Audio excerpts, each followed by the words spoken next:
terms of operating context, the financial services industry faced yet another challenging year.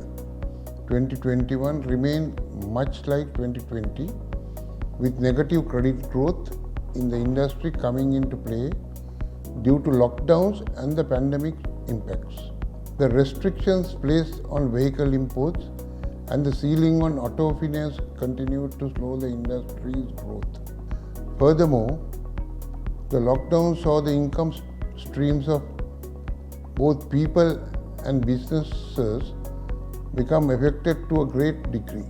As a result, debt collection became a challenge and the NBIFs continued to face the risk of non-performing loans. Relief for financial services came in the form of lower policy rates imposed by the Central Bank of Sri Lanka, which allowed financial institutions to record significant savings on interest expenses. Unfortunately, this had a negative impact on investor sentiments as well. All in all, a significant shift towards more short-term investments was witnessed in the market, the long-term investments being avoided due to the conditions of uncertainty experienced in the economic environment. Customers continue to display a preference towards institutions offering convenience, simplicity, and streamlined transactions.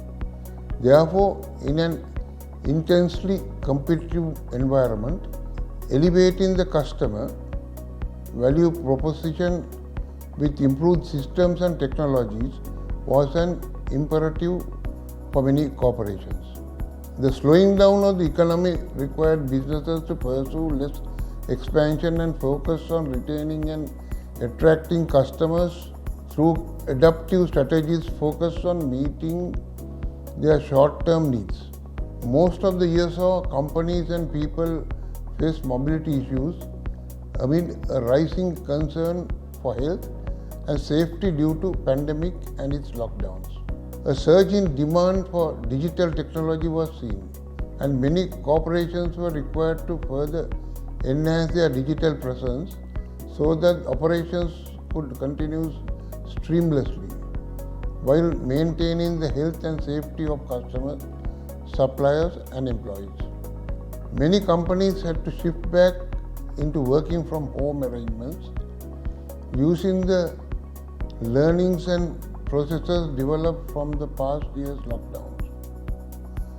The industry also saw a significant increase in the usage of online web portals and mobile banking applications, even among those with low levels of IT literacy. The shift towards digital platforms open up threats in terms of cyber attacks and data leakage, pushing firms to focus more on aspects of cyber security and data protection. By August 2021, the previously low interest rates began to show an increased trend, which resulted in a drive for more investments. This represents a positive environment going ahead of the sector, despite finance institutions facing a potential increase in interest expense.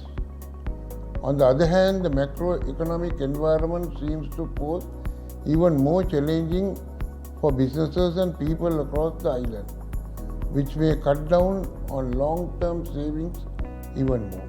Finance institutions may need to rely on short-term adaptive strategies in the year ahead in order to address change and meet the needs of all stakeholders across the board.